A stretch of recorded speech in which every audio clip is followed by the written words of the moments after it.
Hey, welcome to Integrative Preparedness. I'm Steve Smith. How are you all today? I want to talk today about the fact that there's always something you can do to better your situation, and it's going to be in response. I'm going to be kind of answering a message that I got on Patreon, but this is going to be on YouTube as well. We're headed up right now to Jamesport, Missouri, and to set up at it's an Amish settlement up northeast of Gallatin, Missouri. Not that that means anything to those of you in Australia or Germany, but for those who live in Missouri, you go, oh yeah.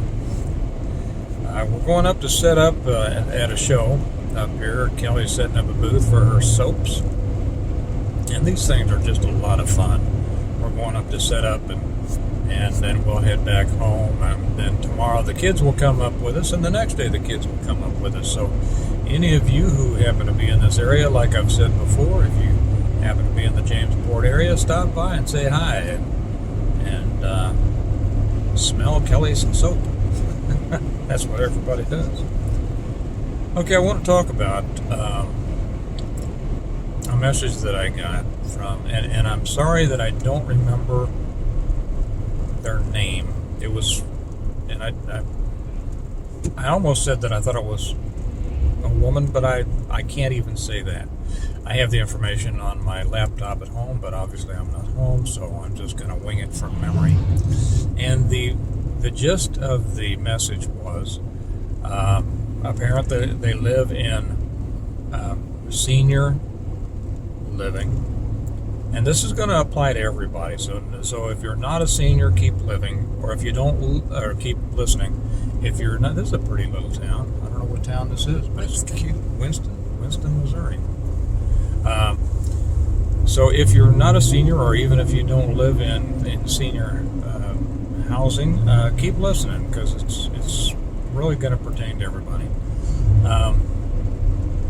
And apparently it was government subsidized or something, which tells me, okay, we have some financial challenges there. Okay, right?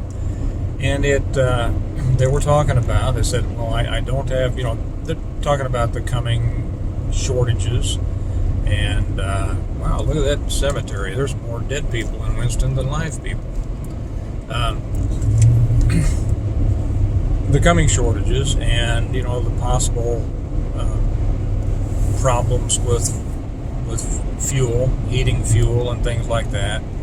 And what if the heat was shut off? What if there was interruptions in electricity and things like this? All the things that could happen. They said they don't have a generator, and even if they did, they wouldn't know how to use it. And that's going to be the first thing that I'm going to address.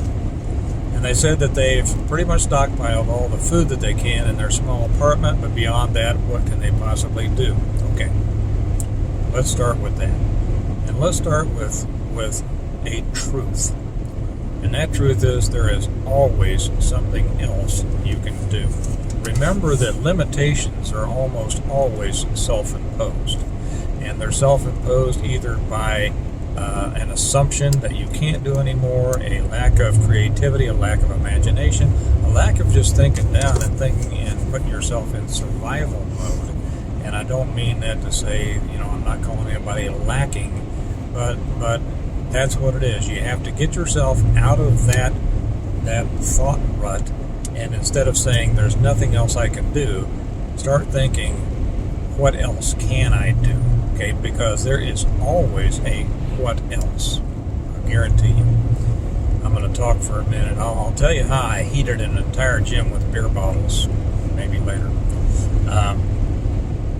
The first thing that I want to say is the comment that I don't have a generator, and even if I did, I wouldn't know how to work it. My question is, why not? Not why don't you have a generator. I can understand why you don't have a generator. Maybe it's a money situation. Maybe it's that you can't have generators there. I understand that. But what I don't understand is why you say you wouldn't know how to work it. Millions of people in the world use generators, and I'll guarantee you that half of them are not as smart as you are. So don't limit yourself on this. Okay, we're in Altamont, Missouri now. Let's see if Altamont is as cute as, what was the last one? Winston. Okay. I'll tell you the cool things about Missouri. We're in northern Missouri now. I'm going to take a short break here from our regular scheduled programming. Missouri is just a beautiful state. It really is. We're in northern Missouri, which is much different than southern Missouri. And you can kind of tell the difference between what's north and what's south of the Missouri River. And I love southern Missouri. I love the Ozarks. I have a lot of my family came from, well, not originally, but came up from the Ozarks. But I love northern Missouri too. And a lot of my family was from northern Missouri. The ones who came up from Jamesport, 17 miles. The ones who came up from South Carolina and Georgia after that unpleasantness in the 1860s came to southern Missouri, and those who came from Virginia through Kentucky came to northern Missouri. There's an area up here, we're passing through one, this might be interesting to some of you. There are several areas in Missouri referred to as Little Dixie. This is one of them because there were mainly Confederate or Southern sympathizers in these areas, and that's one of the areas that my family up here was from. So anyway, let's get back to I get away from the thinking that even if I had a generator, I wouldn't know how to operate it. Well, you can either read the directions, or you can get somebody to help you, or you can figure it out. Seriously. So I suggest one of the first things you do that won't cost you any money will be get away from that thinking. Now, if the tone of the message implied that this person was alone, and maybe they didn't have any close family around. Okay, now I don't know that to be true. They didn't say so, but it was just the general tone of the thing. Okay, you have got you've got a lot of canned goods, a lot of food. That's great, and to the extent that you can store it, unless you can't get in your place because of all the food, you could probably store a lot. You can easily store a year's worth of food in a small closet. And I know that would surprise some people, but you can. It just takes some thinking. And don't blame me, I voted for Trump. You see a lot of those signs around here. You can, and you can store a lot under your bed. You can store a lot on the shelves above, whatever. There is place. You could store 5 years of food, or let me put it this way. I could store 5 years of food in a small apartment and it not look like it's full of food. So, that's just a matter of thinking. Think what you can do. And if you want to know what kinds of food to store, I don't suggest the mountain house and all the expensive survival foods.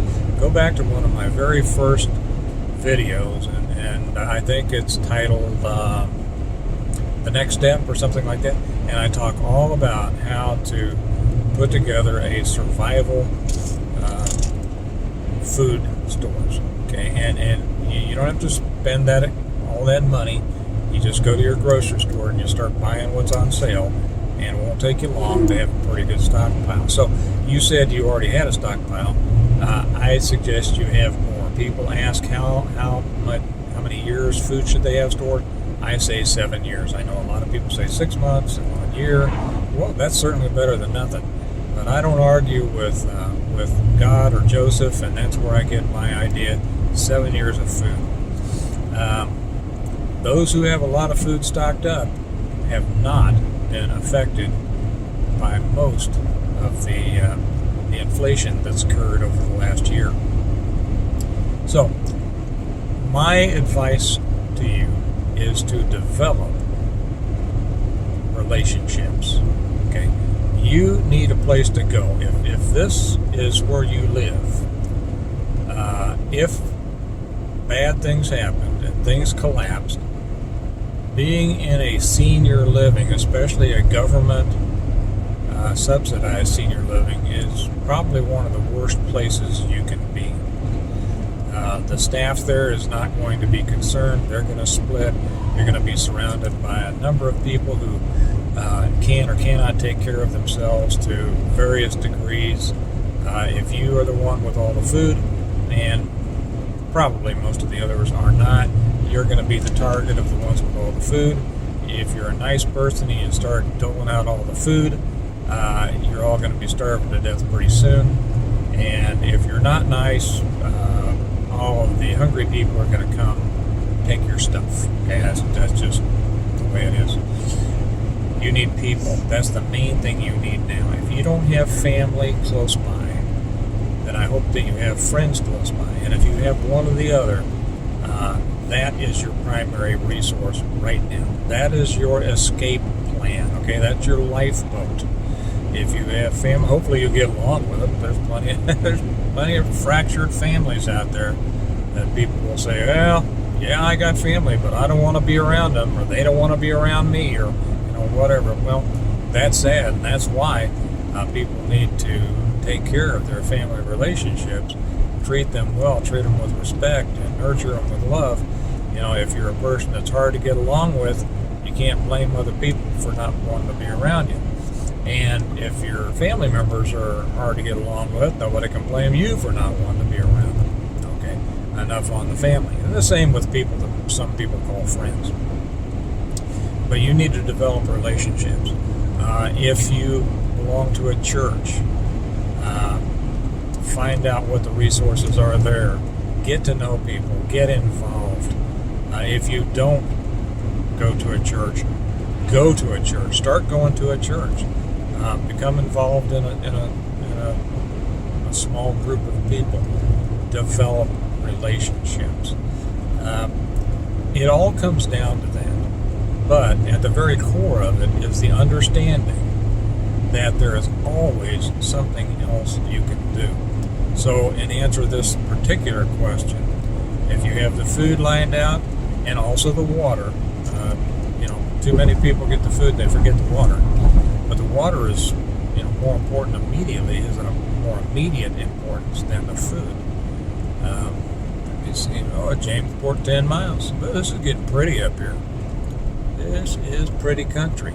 Another Trump sign. Yep, Trump country. I haven't seen any Biden signs. Honey, have you? You seen any Biden signs? They're all over. All over? Where? In her line. No, she's not. She's not a Biden supporter. But get your water situation. Store some water and get a water filter. You can get one for about $20. Get a Sawyer. You can get them from Walmart or Amazon or Academy Sports. You can get them online. Whatever. Get that situation. Then hopefully you have something to defend yourself with. Now, if you are of an advanced age, and again, living in government subsidized housing, that implies that maybe you're not able, you wouldn't be your own best self-protection. Another reason that you need a group that includes people who can provide that. That's it. I'm going to put one. I'll tell you what it's going to be about, but it's going to be on Patreon. And I've been thinking about doing this for a long time. I used to own a gym, and it was over 4,000 square feet on 2 floors, and the electricity was killing me. And I built my own furnace out of beer bottles, and it heated that whole place. And I'm going to tell you how I did it on Patreon. And it only cost you $1 to get there anyway, so it's well worth your $1. Amesport. Somebody stole the J off of that. I thought it was Amesport. So that's it.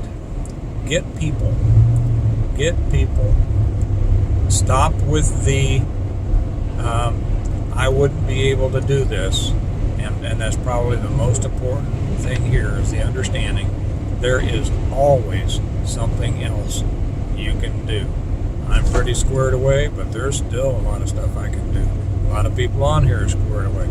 There's still other things they can do. So do what you can. Think about what you can. Doesn't matter what your limitations are if they're not self-limitations. And I understand limitations by money and things like that. I get it. Limitations of physical ability. I get it. But get rid of those self-imposed limitations in your mind, because usually those are the things that are holding you back. Okay? I don't have my books here, but remember that this is brought to you by the Stonemont series, in which oh yeah, there it is. Hey, Kelly just pointed up on the dashboard. Looky there. Steve, get your hands on the wheel. Now, I can't see a car for 5 miles. So there it is. There's the reversion, and it's the first of the Stonemont series. And if you'd like to buy them, I always put down below how you can get them through Amazon in either paperback or Kindle, or autographed copies from me. And that information is down there too, as is the way to come join us on Patreon. We have 2 levels. The basic entry level at $1, and then we have a Stonemont level. By the way, a special thank you and welcome to all of you people who have come up with the Stonemont level. It's only $5 a month. It gives you direct access to me and have me answer your questions and things like that. And I have really started to enjoy the interaction with you folks on Stonemont, and all of the information that our very smart people are putting over in the community section on Patreon. Anyway, I think we're just a few miles from where we need to be, so I'd better start paying attention. This is pretty country. And you all have a great day. Remember, we prepare well today in order to live well tomorrow. And if the preparation you need to make is overcoming your self-limitations, get started on it. Okay? You all have a great day, and I'll talk to you later. Bye-bye.